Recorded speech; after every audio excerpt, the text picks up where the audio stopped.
morning, and like I said, let's keep everyone that's in the path of that storm in our prayers, and the workers in FEMA, and it's just horrendous. So just remember all of them. So about 35 years ago, I had a woman to come and do a workshop for us that had trained under this man. His name is Dr. Serge King. He's a PhD out of Hawaii. And I don't know if any of you have been to Hawaii. I've spent many weeks there in Maui. We used to go a couple of times a year. There's a gentleness there. There's a gentleness there about the people. I mean, the people have a gentleness about them.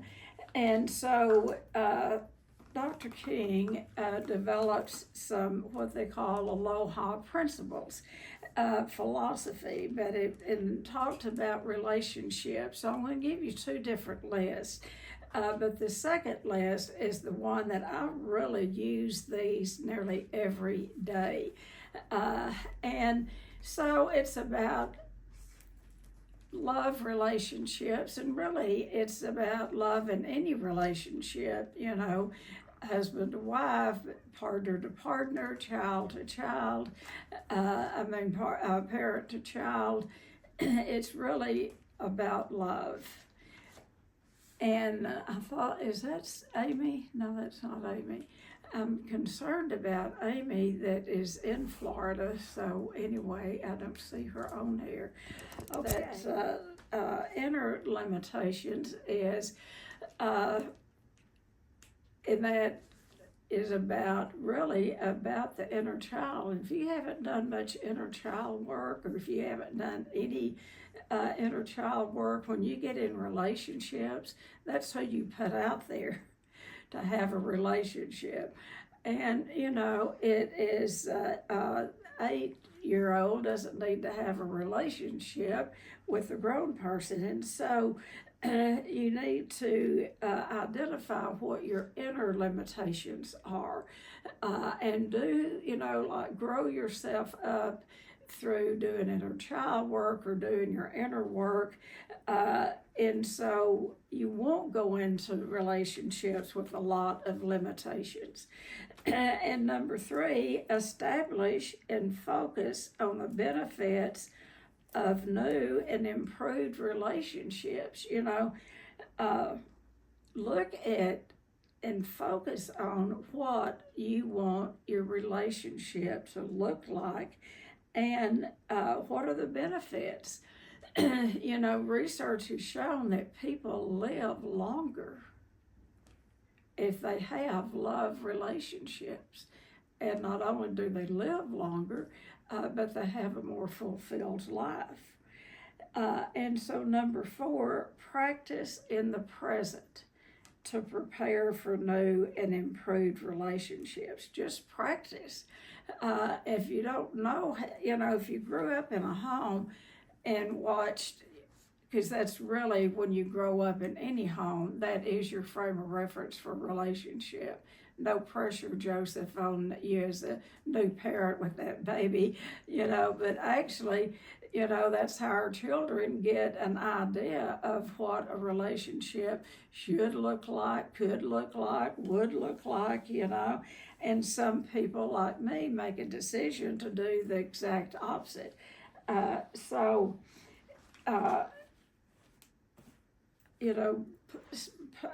Practice in the present to prepare for new and improved relationships. And so that relationship has really got to start with yourself.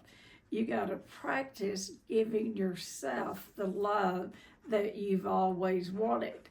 And if you, we can't pass on what we don't have. And that's why it's important to do that inner work, that inner child work.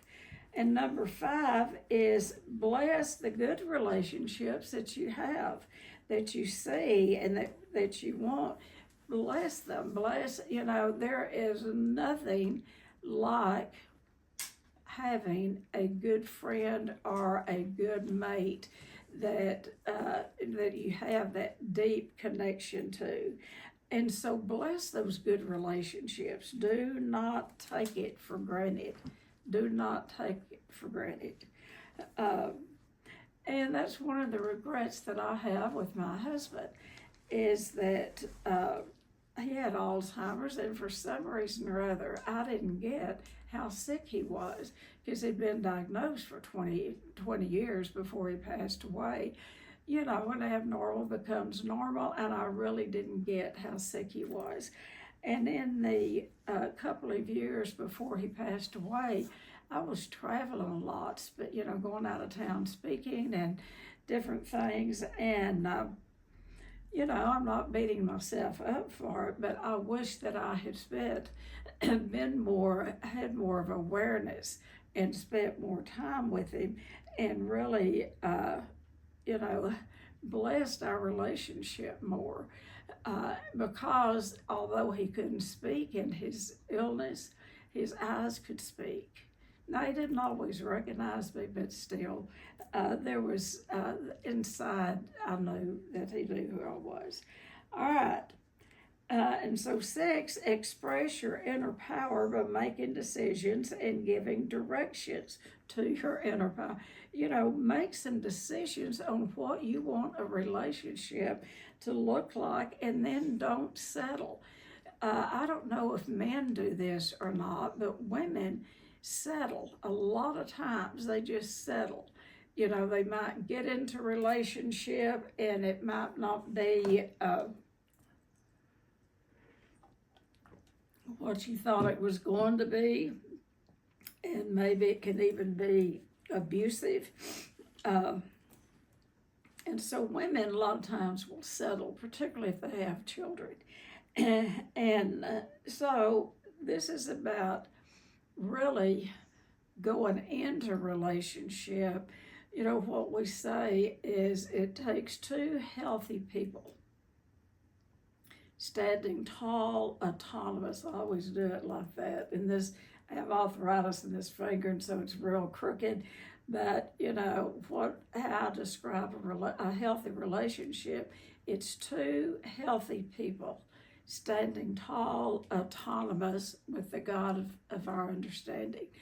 When you can stand alone with the God of your understanding, you're ready to stand with someone else. But if you're not, if you can't stand alone and be okay with yourself, what do you have to take into a relationship?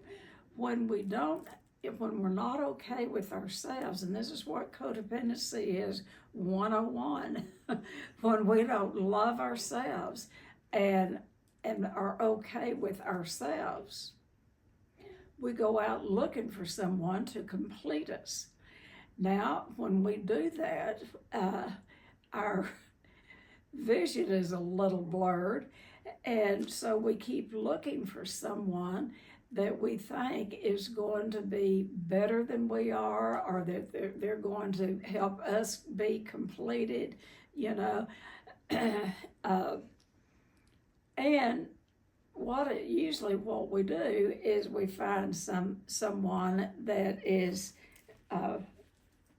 like we are. I mean, we go to like kind, and we, you know, sick people attract sick people. Healthy people do not want to be with sick people. Have you got it?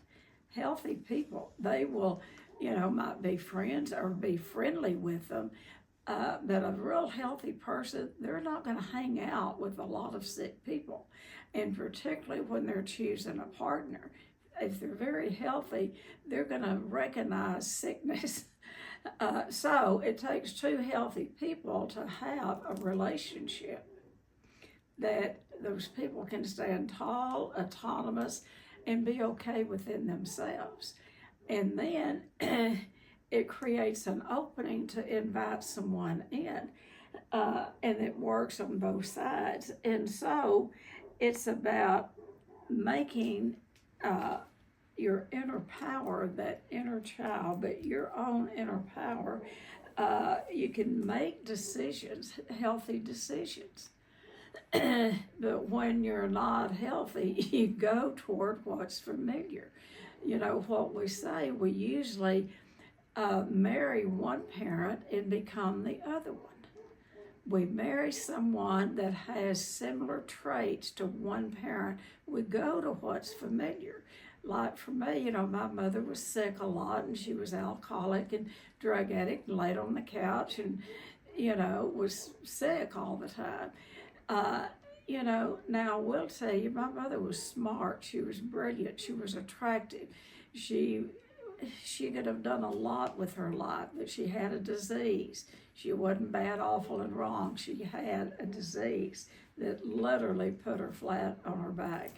And then my dad was violent. He was a violent man.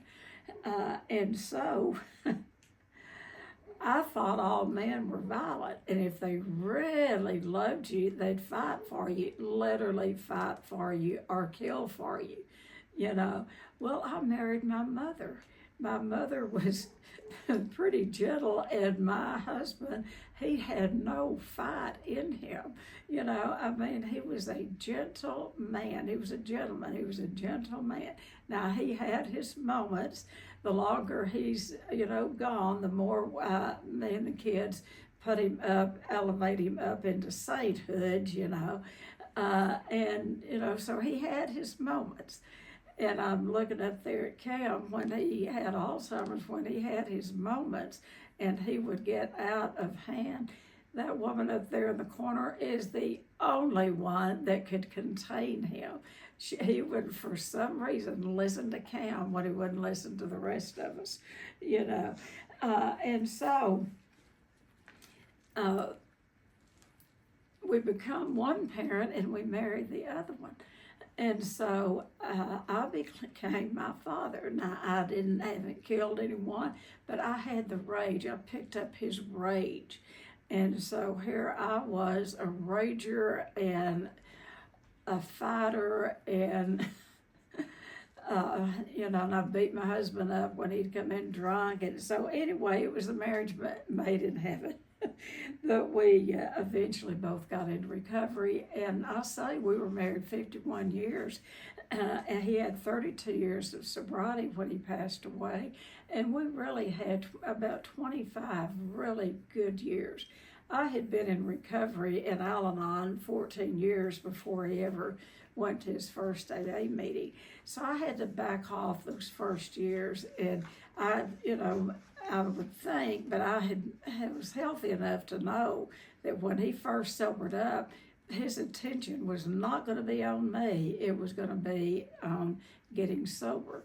So we had about 25 really good years together, and you know, living. We lived sobriety in our house for both of us. So, but we were married 51. You can do the math on that one. So number 7. What they say is in relationships, apply the triple whammy. The triple whammy is positive words. Say positive words to people you love, or really anyone. My daughters and I went on a short trip to Houston over the weekend, and to my great-granddaughter's 5-year birthday party. And we got talking on the way back about the difference that one person can make in another person's life with just a simple compliment or a simple smile or a simple gesture of goodwill toward them. You know, there's a lot of negativity, and we've talked about this. There's a lot of negativity out there in our world.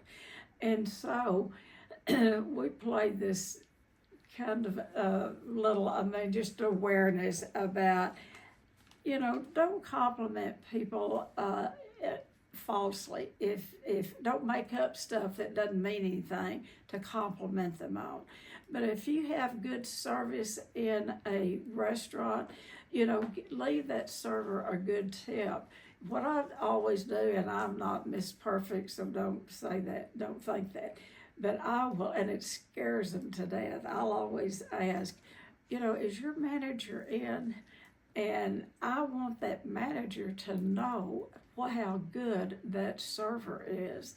And if they're not, I'll tell the hostess, when your manager comes in, tell them how good that server is. It just takes a few minutes. It takes a few minutes.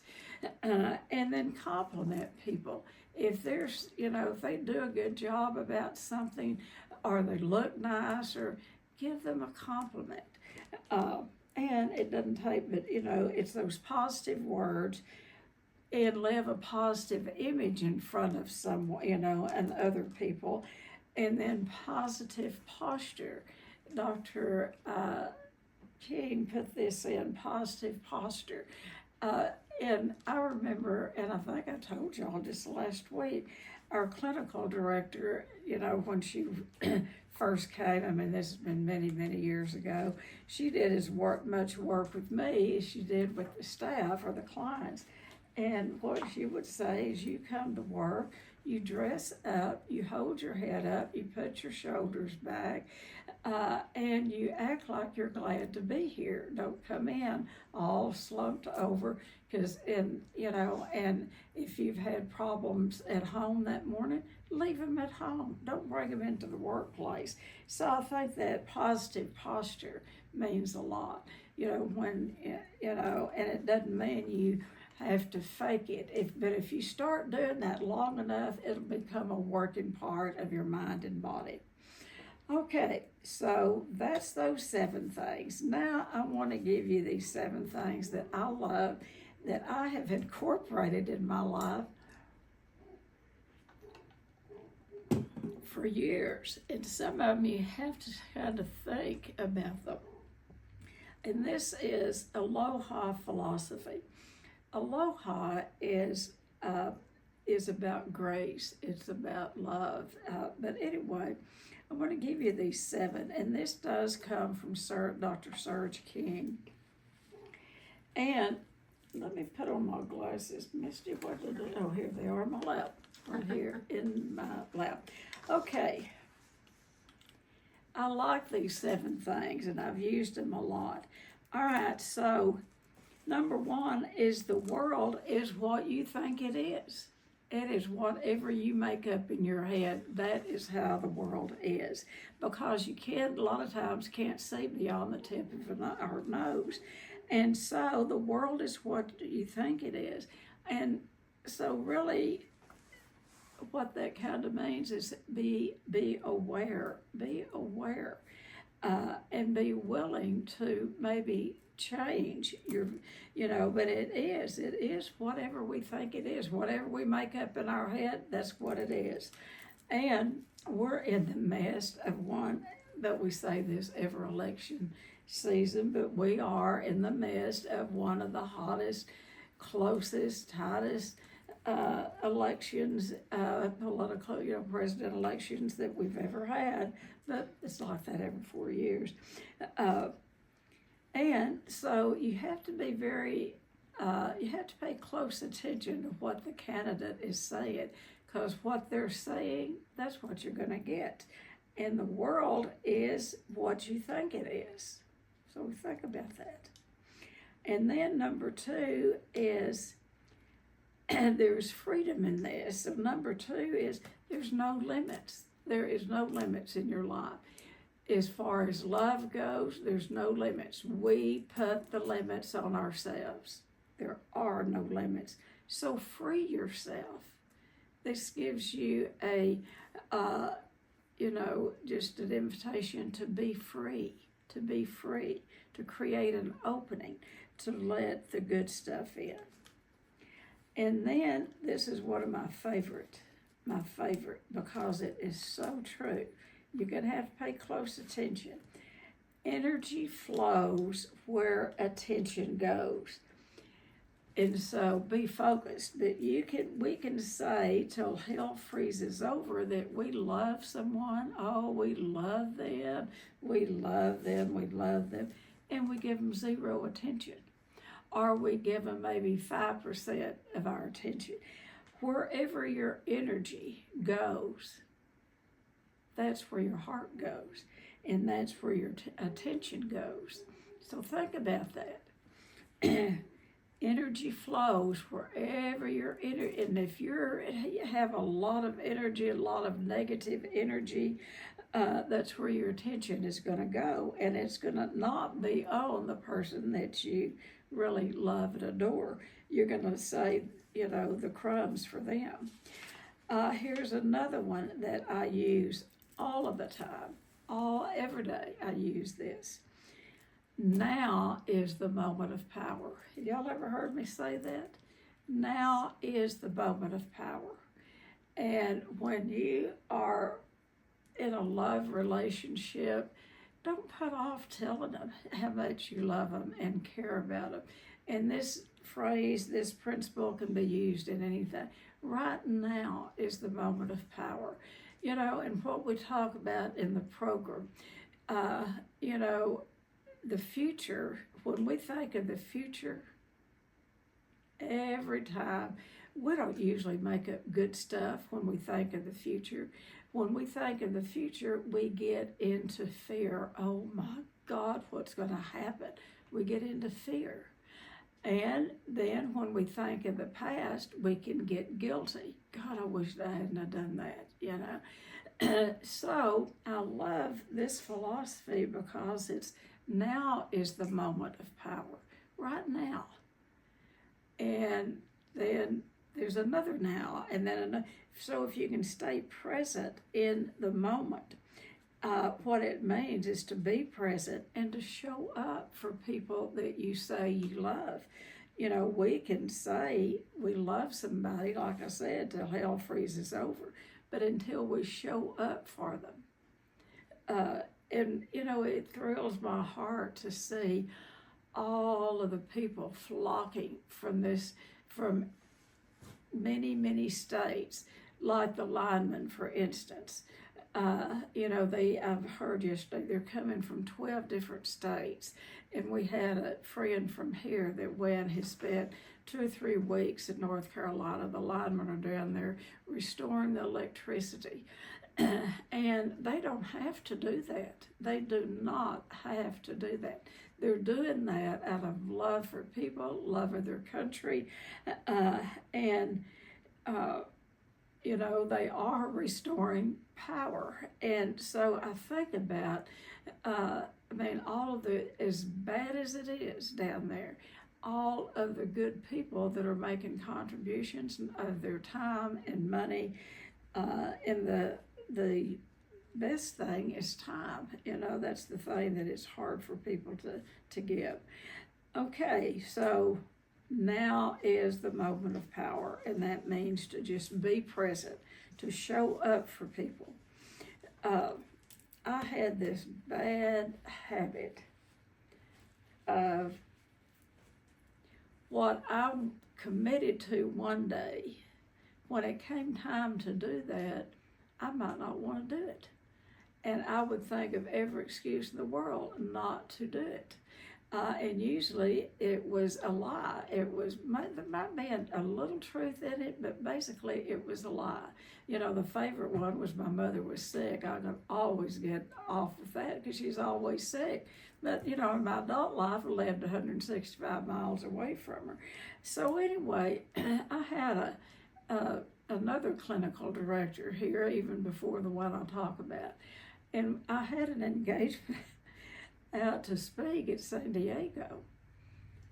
I didn't want to, I was all excited about it, and then I got into fear. I thought, oh my gosh, and I looked at the program of all of these PhDs, MDs, masters, blah, blah, blah, blah, blah, and actually I got into fear, and I got to thinking, I don't want to go do that. And so my friend and clinical director, who was one of the best therapists I've ever known, she said, you have got to go to that, whether you want to or not, if you ever expect to have any integrity in this field. Now, you can have the biggest excuse in the world not to go. But, a year later, a month later, a week later, 2 years later, those people are not going to remember. In fact, they won't be talking about you, but if they do happen to remember you, they're not going to remember why you didn't show up. What they're going to remember is that you didn't show up, that you didn't keep your word. And that's integrity. In relationships, it's about keeping our word. Do what you say and say what say what you're going to do and then do it. Now, there are times that circumstances come up and we can't keep our word, but keep our word in particularly relationships to the very best of our ability. So now is the moment of power, and that is to show up and be present. I'll beat that to death. The next one is to love someone or something. To love is to be happy with. And so be happy in your relationship. Where that relationship is, it may be with yourself. Be happy with yourself.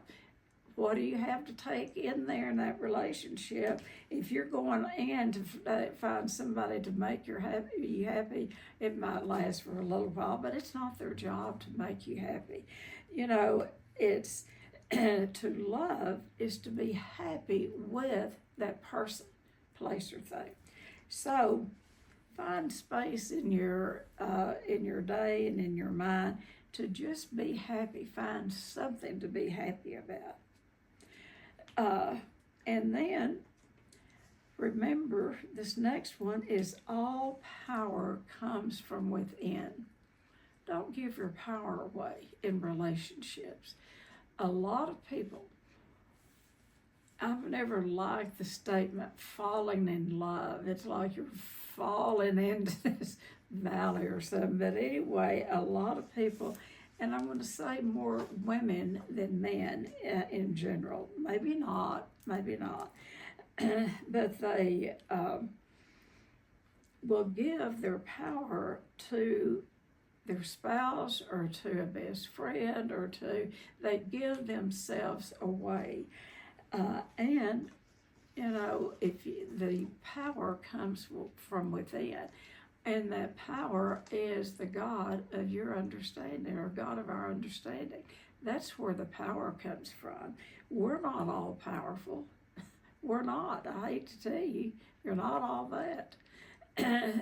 Without the God of our understanding, none of us are. So be confident when you go inside. All power comes from within. Be confident. And so the next one is effectiveness is the measure of truth.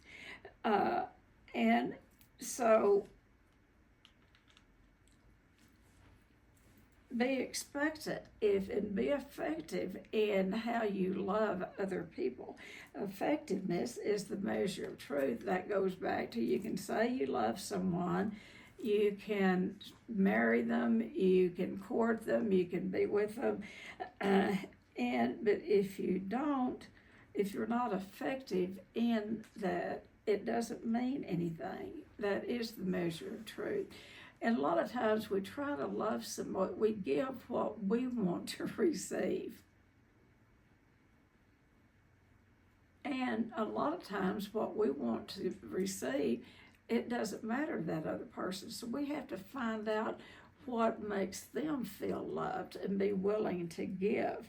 In that effectiveness is the measure of truth, is to be truthful about and be effective in your relationship.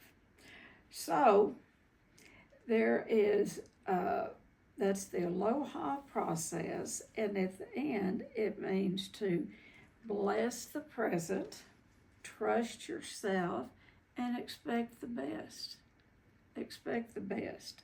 Bless the present, trust yourself, and expect the best. I think sometimes, particularly, and I'm doing it right now, about how negative everything is in our atmosphere now with this election. I'll be glad when it's over, because, win, lose, or draw, it needs to be over, because it just sort of puts a cloud over, everything, and they talk so nasty about each other, and you think, well, I wouldn't want either one of them because they're just awful to each other, particularly one side more than the other, and I'm not going to get into any of that because that's getting into the politics. But it's about expect the best in each other. Trust yourself and bless the present moment. So that is the power to love and be loved. And I don't know if you've gotten anything out of that, but I love this aloha philosophy. And I guess the one that I have used the most and enjoy there too is energy flows where attention goes. I use that all the time because, I can catch myself saying that I'm committing to something, making a commitment to something, but I can tell if I really commit to something by if my attention is on that. If my attention isn't on it, I'm not committed to it. And then that other one, now is the moment of power. I love that. And now, and then we get, we can start over every moment. We get another chance. And now is the moment of power. All right, that's what I have. Do y'all have anything? Who wants to start? Do you think any of this can be helpful?